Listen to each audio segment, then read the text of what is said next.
Hello everybody, today we're going to look at a bit of music theory-ish. I say theory because I'm not going to go too deep, and it's sort of theory. We're going to talk about chords and how to voice them on a keyboard, because if you do it wrong you can mess up your track before you even start, and no amount of EQ is ever going to fix it for you.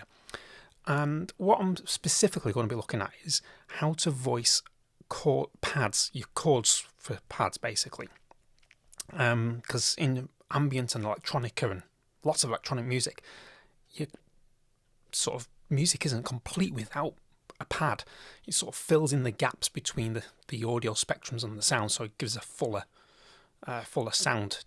So what we're going to do, just going to very simple chord sequence of we're going to do A minor, F, G, E major. So we're going to do the harmonic minor.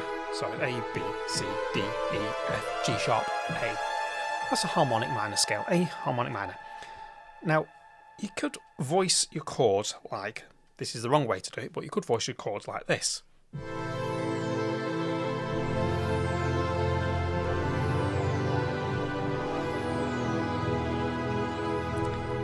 It sounds a very thick sound, but the bottom end sounds very muddy. Think about it. Listen, I'll just play the left hand.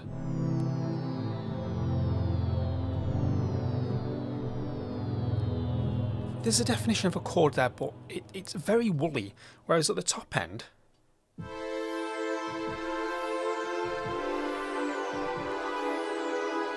it's very clear what chord you're actually voicing. And this is all to do with the sound spectrum. So what you need to do is, further up the keyboard you go, the closer together you can play your chord. The further down the keyboard you go, the more spaced out and the less notes you need. What I mean by that is, if I just play an octave in the left hand, like for the A, that's very definitive. Now if I put the A minor chord on top of it, notice how clear that sounds now. Same with an F.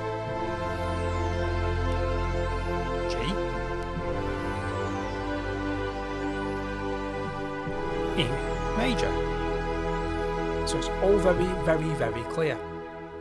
And that's keeping it simple. So if you want to make your chord progressions sound a little bit different, instead of having those same four chords going again and again and again and again in the same pattern again and again, it gets a bit repetitive. Now, if you're not confident enough to start throwing in sevenths and ninths and 13ths as you play, what you can do is use what I just did then, inversions. So your A minor is this chord, that's an F chord, that's your G, G, B, D, E major, E, G sharp, B. And this is where we're going to a little bit of music theory.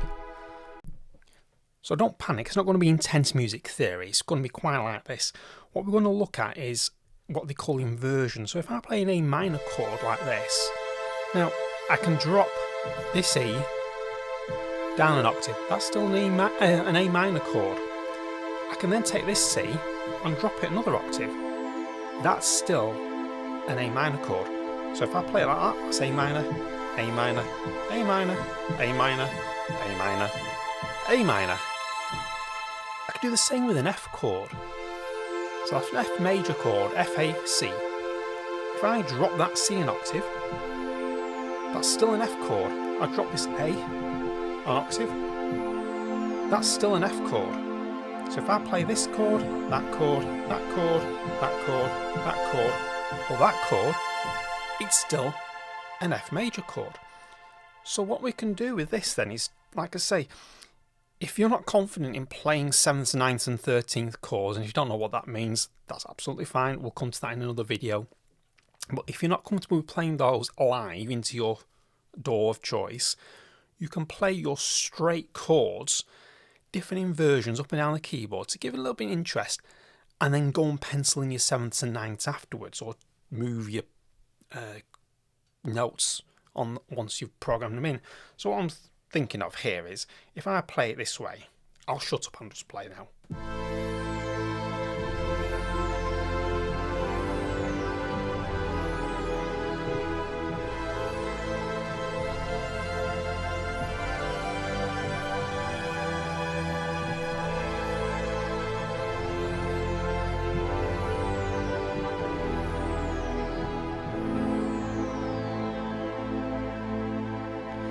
So that was just literally the same 4 chords.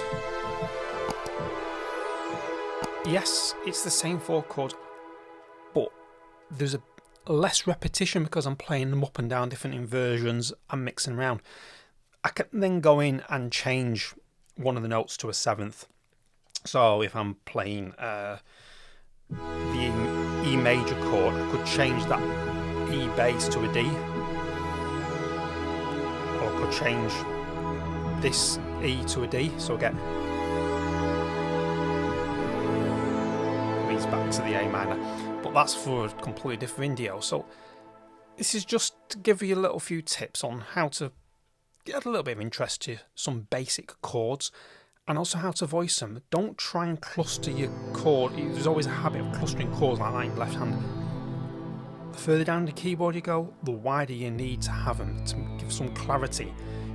Usually octaves that you play, and in your right hand, the further up your keyboard, the closer you can get to them to get beat together. Because you can still hear that as an A minor chord compared to that's a muddy mush. Can't really distinct what tone's being played, whereas this, you can. So there we go, a very quick whistle-stop tour on how to voice chords up and down the keyboard. If you enjoyed the video, give it a thumbs up, ding that bell so you'll know when the next one's out, and don't forget, subscribe to the channel. Your support means everything, and if there's anything else you would like to know about music theory or how to voice certain things on the keyboard, put it in the comments below and we'll pick it up in the next video. Until then, catch you then.